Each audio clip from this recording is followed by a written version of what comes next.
Robot और शलभा। Robot हालांकि प्रदर्शनी हॉल के एक कोने में खड़ा होता, फिर भी लोगों की भीड़ हमेशा उसे घेरे रहती। वहां उस हॉल में और भी कमाल की मशीनें थीं, पर रोबोट ही आकर्षण का मुख्य केंद्र था। बच्चे और बड़े सब उसे बार बार देखने आते। उसकी बड़ी बड़ी लोहे की बाहों, चौकोर सिर और नारंगी चमकती एक आंख की अजब हरकतें देखकर सब दांतों तले उंगली दबा लेते। रोबोट अपनी बाहें हिला सकता था, सिर घुमा सकता था, यहाँ तक कि प्रश्नों के उत्तर भी दे सकता था। सभी प्रश्न तो नहीं, लेकिन हाँ, केवल उन्हीं के जो पास की दीवार से सटी मेज पर संख्यानुसार लिखे हुए थे। दर्शक पहला प्रश्न पूछते, तुम्हारा नाम क्या है?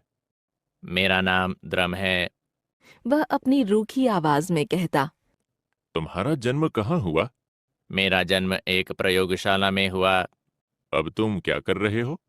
तीसरा प्रश्न आता। अब तो मैं कुछ मामूली प्रश्नों के उत्तर दे रहा हूँ। हा हा हा हा हा हा हा हा हा हा। कहकर वह हा हा करके हंसता। यह देखकर सब लोग हंसने लगते और प्रश्न पूछते जाते। तुम्हें क्या पसंद है और क्या नापसंद? मुझे मशीनी तेल बेहद पसंद है और खुबानी के जैम वाली आइसक्रीम नापसंद है। लोग फिर हंसने लगते और सूची के पांचवें प्रश्न पर आ जाते। तुम रोबोटों का भविष्य कैसा है? हमारा भविष्य बहुत उज्जवल है। तुम्हारा किन योजनाओं को पूरा करने का इरादा है? मुझे वह सब कुछ करना है जिसके लिए मुझे प्रोग्राम किया गया है, मुझे बनाया गया है। और फिर अंतिम प्रश्न। प्रदर्शनी में आने वाले हम सब लोगों के लिए तुम क्या संदेश दोगे? मैं आपके अच्छे स्वास्थ्य और प्रसन्नता की कामना करता हूँ। कहते हुए रोबोट अपने बाएं पैर को इतनी जोर से जमीन पर पटकता कि पूरे प्रदर्शनी हॉल का फर्श कांप सा जाता। फिर जल्दी ही नए दर्शकों की भीड़ उसके आसपास जमा हो जाती और साथ रखी सूची से वही प्रश्न क्रमवार दोहराए जाते। रोबोट उन्हीं प्रश्नों के उत्तर देते देते कभी न थकता। ठीक समय पर हंसता, पैर पटकता और अपनी बाह भी हिलाता। कभी कभी शरारत से अपनी इकलौती नारंगी आंख भी झपका देता था। शाबाश! बिना कोई गलती किए यह अपना प्रोग्राम पूरा करता है। बेशक, इसका भविष्य सचमुच उज्जवल है। बड़े उसकी प्रशंसा करते और बच्चे तो इतने प्रसन्न होते कि वे उसके पैरों के पास एक बार जम जाते तो हिलने का नाम न लेते। चलो चलो बच्चों, बच्चों। उनके माता पिता कहते। तुमने देख लिया जो देखना था। चलो, आइसक्रीम खाएं। हमें आइसक्रीम नहीं, मशीनी तेल चाहिए। रोबोट की नकल उतारते हुए बच्चे कहते। रोबोट अपनी नारंगी आंख झपकाता हुआ अलविदा की मुद्रा में हाथ हिला देता। रात को प्रदर्शनी हॉल खाली और सुनसान हो जाता। द्रम अपने कोने में चुपचाप खड़ा हुआ दिन भर की रौनक और दर्शकों की प्रशंसा को याद करने लगता। उसे स्वयं पर गर्व हुआ था। वह सचमुच एक सफल रोबोट था। प्रदर्शनी में रखी हुई तमाम स्वचालित मशीनों ने कभी इतनी प्रशंसा न सुनी होगी। उनमें से भला कौन उसकी बराबरी कर सकता है? नया दिन आता, प्रदर्शनी हॉल के द्वार खुलते और नए दर्शकों की भीड़ भर जाती। सब द्रम से वही गिने चुने प्रश्न पूछते और उसके उत्तरों पर वाहवाही करते। फिर एक और रात आई, फिर एक और सुबह। यह सिलसिला ऐसे ही चलता रहता, यदि एक रात हॉल की खिड़की के रास्ते से एक शलभा न आई होती। वह द्रम की नारंगी आंख की तरफ आकर्षित हुई। अंधेरे में वह आंख सचमुच बहुत चमक रही थी। शलभा उड़ती हुई रोबोट के कंधे पर बैठ गई और अपने पंख से उसकी कांच की आंख को छूकर मायूसी से बोली। ओह, कितना ठंडा प्रकाश है। यह प्रकाश नहीं, मेरी आंख है। रोबोट कहना चाहता था, पर उसके मुख से उसका पहला उत्तर निकला। मेरा नाम द्रम है। अच्छा। मन ही मन खुश होते हुए शलभा बोल उठी। उसे लगा कि इतना बड़ा कोई उससे बात कर रहा है। और मैं रात्रि में घूमने वाली शलभा हूँ। मेरा नाम अंडरविंग है। मेरा जन्म एक प्रयोगशाला में हुआ था। रोबोट ने अपना दूसरा उत्तर दोहराया। प्रयोगशाला? जरूर कोई अच्छा सा देश होगा। अंडरविंग अपने पंख फड़फड़ाती हुई बोली। और मैं शाहबलूत के फलदार पेड़ पर पैदा हुई थी। तुमने कभी शाहबलूत का पेड़ देखा है? अब तो मैं कुछ मामूली प्रश्नों के उत्तर दे रहा हूँ। हा हा। रोबोट ने कहा। अंडरविंग झेंप गई और उसके चमकीले पंख फीके पड़ गए। माफ करना भाई, वह फुसफुसाते हुए बोली। मैं अभी अकल की कच्ची हूँ। परसों ही तो मैंने आंखें खोली हैं। मेरी कोशावस्था थी ना। मुझे अभी किसी ने कुछ नहीं सिखाया, पर यह अवश्य समझा दिया गया है कि रात को मुझे पक्षियों से सावधान रहना है, और चमगादड़ों से तो खासकर। द्रम ने अपनी धुन में अपने प्रोग्राम का अगला उत्तर दिया। मुझे मशीनी तेल बेहद पसंद है और खुबानी के जैम वाली आइसक्रीम नापसंद है। और मुझे शाहबलूत की छोटी छोटी पत्तियां खाना बेहद पसंद है। मैंने मशीनी तेल कभी चखा ही नहीं। क्या तुम शाहबलूत की पत्तियां खाना पसंद करोगे? तुम्हारे लिए लाऊं? बढ़िया रहेगा, कुछ नया चखने को मिलेगा। द्रम कहना तो यह चाहता था, लेकिन उसके मुंह ने अपना उत्तर संख्या 5 उगला। हमारा भविष्य बहुत उज्जवल है। अंडरविंग को शर्मिंदगी का एहसास हुआ। तुम इतने सुंदर शब्दों का प्रयोग करते हो। एक ठंडी सांस भरते हुए वह बोली। मैंने बताया ना कि मैं इस संसार में नई आई हूँ। मैं कोशावस्था में थी और बहुत बातों से अनजान हूँ। मुझे वह सब कुछ करना है जिसके लिए मुझे प्रोग्राम किया गया है। द्रम ने अपना अगला उत्तर दिया। क्षमा करना, अब मुझे जाना होगा। बाय प्यारे द्रम, अंडरविंग ने कहा। मैं आपके अच्छे स्वास्थ्य और प्रसन्नता की कामना करता हूँ।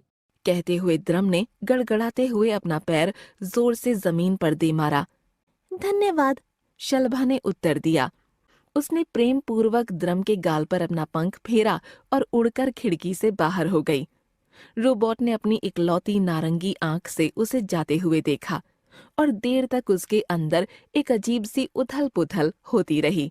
यह दूसरे दर्शकों से कितनी अलग है। वह सोचने लगा, सचमुच अजीब है। ऐसे प्रश्न पूछती है जो मेरे प्रोग्राम में नहीं है और मेरे सभी उत्तरों को गड़बड़ कर देती है। और इसने एक बार भी मेरी प्रशंसा नहीं की। फिर भी इसके पंखों का स्पर्श कितना कोमल है और स्वर कितना मधुर। जाते हुए उसने मुझे प्यारे द्रम कहकर पुकारा। ये अंतिम विचार उसे अद्भुत सुख का अनुभव करा रहे थे।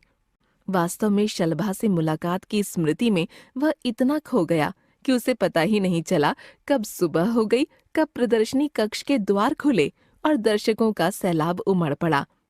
पहले 2 प्रश्नों के तो वह उत्तर ही भूल गया। तीसरे प्रश्न तक आते आते उत्तरों का क्रम ही गड़बड़ा गया। हा हा। अब मैं कुछ मामूली प्रश्नों के उत्तर दे रहा हूँ। अरे, यह तो हमारा उपहास कर रहा है। किसी विशिष्ट दर्शक को उसका उत्तर बुरा लगा। वह तुरंत मुख्य अभियंता के पास अपनी शिकायत लेकर पहुंच गया। परंतु तब तक द्रम संभल चुका था और सही उत्तर दे रहा था। एक बार फिर सब उसकी तारीफ के पुल बांधने लगे। शाबाश, इसके उत्तर बिल्कुल सही हैं। इसका भविष्य उज्जवल है। काश अंडरविंग भी मेरी यह तारीफ सुन सकती। रोबोट ने दुखी मन से सोचा। इतनी तारीफ सुनकर वह फूली न समाती। उसकी दृष्टि में मैं और ऊंचा हो जाता।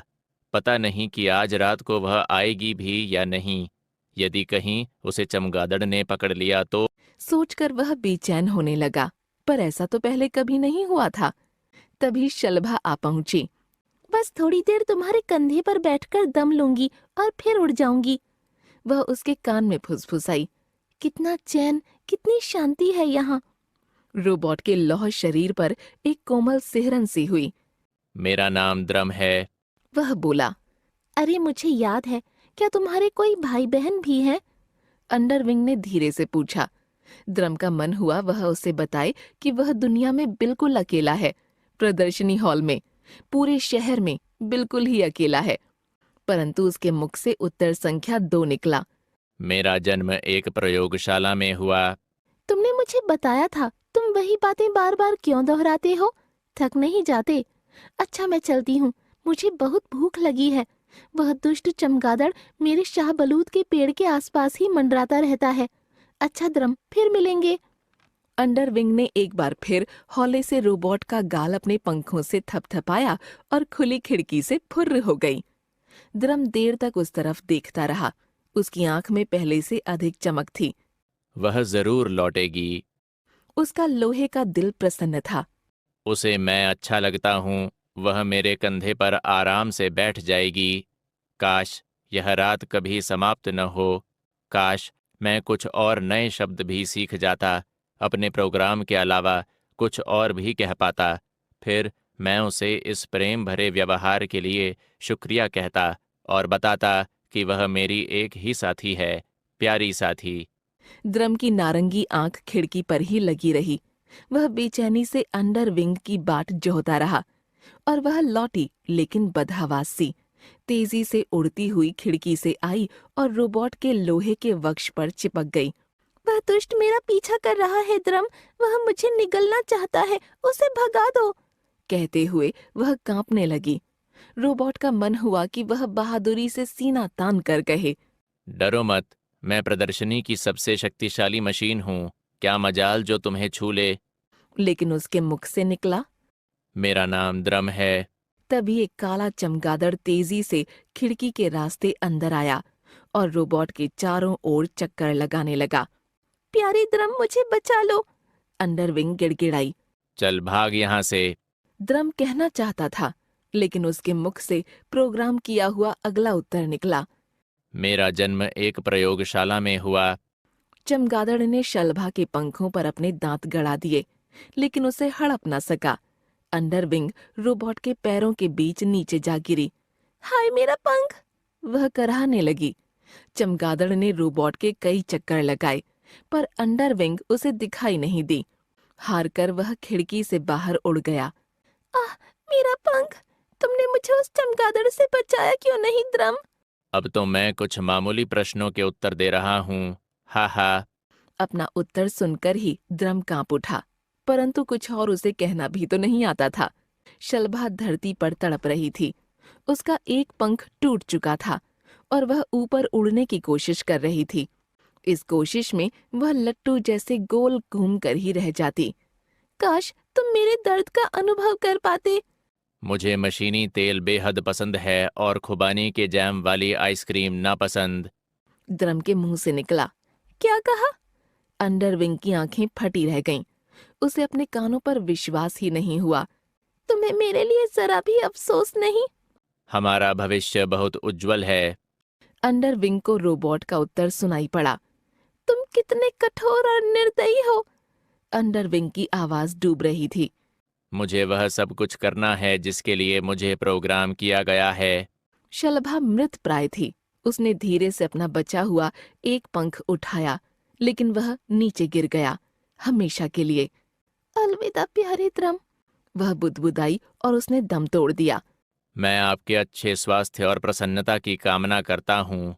द्रम ने एक बार फिर अपना पैर इतनी जोर से दे मारा कि फर्श गड़गड़ा उठा।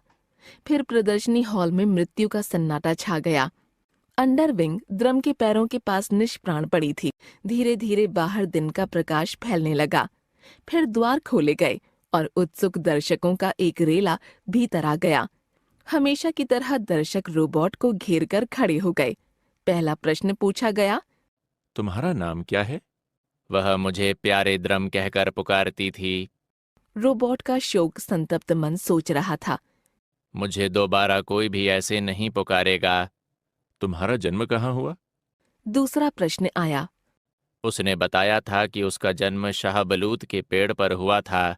मैंने आज तक शाहबलूत का पेड़ नहीं देखा।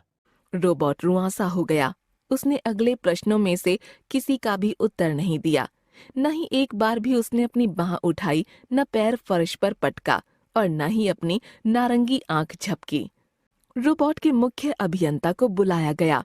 उसने द्रम के सीने पर ठक ठक की, कुछ पेच कसे और गंभीर स्वर में बोला। हाँ, तो बताओ रोबोट का भविष्य कैसा है? शाहबलूत। रोबोट बड़ी कठिनाई से केवल इतना ही कह पाया और उसके सीने में जैसे कुछ टूट सा गया। मुख्य अभियंता का चेहरा उतर गया। कहने लगा। खेद है, हमारा रोबोट खराब हो गया। इतने बढ़िया उत्तर देता था। इसे ठीक करने की कोशिश करेंगे। यदि ठीक नहीं हुआ तो इसे कबाड़ में डालना होगा। एक बड़ी सफेद चादर लाकर रोबोट को उससे ढक दिया गया और खराब है कि तख्ती लटका दी गई। सफेद चादर के नीचे मृत्यु का सन्नाटा छाया रहता। परंतु रात को चलती हुई हवा जब अपने साथ शाहबलूत के फूलों की गंध और पत्तों की सरसराहट वहां लाती, तब उस सफेद चादर के भीतर से कुछ अस्फुट टूटे फूटे स्वर सुनाई पड़ते, जैसे कोई बोलना सीख रहा हो। अंडरविंग, शाहबलूत, दर्द होता है।